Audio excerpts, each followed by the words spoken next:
अस्सलाम वालेकुम व्यूअर्स, मैं हूं शाहीन अर्जुमंद और आपको आज की इस वीडियो में वेलकम कहती हूं। आज मैं आपको बताऊंगी उन लोगों के लिए क्रीम बनाना जिनकी स्किन नॉर्मल है और खास तौर पर ऑयली रहती है। एक तो ये क्रीम होममेड है और दूसरा इसका कोई साइड इफेक्ट भी नहीं। तो ये क्रीम ऑयली स्किन वाले यूज कर सकते हैं, उनके लिए बहुत ज्यादा बेनिफिशियल होगी। लेकिन फिर भी ऑयल जरा कट खाया करो। तो इस क्रीम को बनाना शुरू करते हैं, लेकिन इससे पहले अगर आपने मेरा चैनल अभी तक सब्सक्राइब नहीं किया तो प्लीज कर लें और बेल आइकन को जरूर प्रेस कर दें ताकि आपको मेरी सुपर वीडियोस का नोटिफिकेशन मिल सके। खैर, इस क्रीम को बनाने के लिए जो इंग्रेडिएंट यूज होने वाले हैं वो आप साथ साथ नोट करते जाएं। सबसे पहले हम लेंगे 1 टेबलस्पून मैदा। अगर आपके पास मैदा नहीं है तो आप राइस फ्लोर यानी चावल का आटा भी ले सकते हैं, क्योंकि मैदा और राइस फ्लोर दोनों ही स्किन व्हाइटनिंग का काम करते हैं।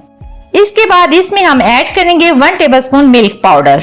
ये भी स्किन व्हाइटनिंग और आपके कलर कम्प्लेक्शन को बढ़ाने में हेल्प करेगा, क्योंकि गर्मियों में हमारी स्किन डल हो जाती है गर्मियों की वजह से। वो हमारी स्किन को फेयर बनाने में हेल्प करेगा। इसके बाद हमारा लास्ट इंग्रेडिएंट है एलोवेरा जेल। एलोवेरा जेल भी आपके स्किन से दाग धब्बों को रिमूव करती है, हमारी स्किन को फेयर बनाती है। आपने इसमें ये डाल लेनी है। इन सबको आपने अच्छी तरह से मिक्स कर लेना है। जब तक आप इन तमाम चीजों को अच्छी तरह मिक्स नहीं करेंगे, आपकी क्रीम अच्छी सी तैयार नहीं होगी। यहाँ पर मैंने कम क्वांटिटी में क्रीम तैयार की है, क्योंकि आप इसको ज्यादा अरसा स्टोर नहीं कर सकते। ज्यादा से ज्यादा 3 से 4 दिन तक स्टोर कर सकते हैं। आपने भी इसे 2 से 3 दिन तक ही स्टोर करना है। इसके बाद इसको आपने दोबारा बनाना है, क्योंकि इसको बनाना बहुत आसान है। लेकिन अगर आप इसको डेली बना लें तो इससे अच्छी बात कोई नहीं। बस इसके लिए आपको अपने अंदर से लेजीनेस को निकालना होगा, वो भी खुशबू लगा। तो हमारी क्रीम बिल्कुल क्रीमी फॉर्म में तैयार हो चुकी है। अब मैं आपको इसको लगाने का तरीका बताती हूँ, क्योंकि ये बहुत इंपॉर्टेंट है। लेकिन यहाँ पर मैं आपसे एक बात जरूर कहना चाहूंगी कि मैं जितनी भी रेमेडीज बनाती हूँ वो किसी न किसी रिक्वेस्ट पर बनाती हूँ। आपसे भी यही कहूंगी, अगर आपको कोई भी मसला है, आप उसका हल चाहते हैं तो मुझे कमेंट बॉक्स में जरूर बताएं। मैं इंशाल्लाह ताला उसका हल आपके साथ शेयर करूंगी, क्योंकि मेरी वीडियोस और चैनल सिर्फ आप लोगों की मोहब्बत की वजह से चल रहे हैं, वरना मैं तो कुछ भी नहीं। आपकी मोहब्बतों का शुक्रिया। अब इस क्रीम को लगाने का तरीका बताती हूँ।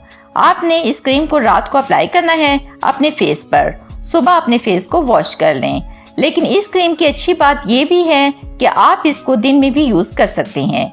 इस क्रीम को अप्लाई कर लें, आधा घंटा तक लगा रहने दें, फिर इसको नॉर्मल वाटर से वॉश कर लें। अगर आप इस क्रीम को रेगुलरली यूज कर लेते हैं तो मैं आपको गारंटी देती हूँ कि आप बाकी सारी क्रीमें इस्तेमाल करना छोड़ देंगे, क्योंकि इसके इस्तेमाल से आपका कलर कम्प्लेक्शन बहुत ज्यादा फेयर हो जाएगा कि आप खुद भी सोचेंगे मैं लवली हो गई हूँ। तो व्यूअर्स, बहुत उम्मीद करती हूँ कि आज की वीडियो आपको पसंद आई होगी। अगर ऐसा है तो वीडियो को लाइक जरूर कर दें, चैनल को जरूर सब्सक्राइब कर दें, अपनी मोहब्बत का इजहार जरूर कर दें। मिलते हैं कल एक नई वीडियो में, तब तक के लिए अल्लाह हाफिज।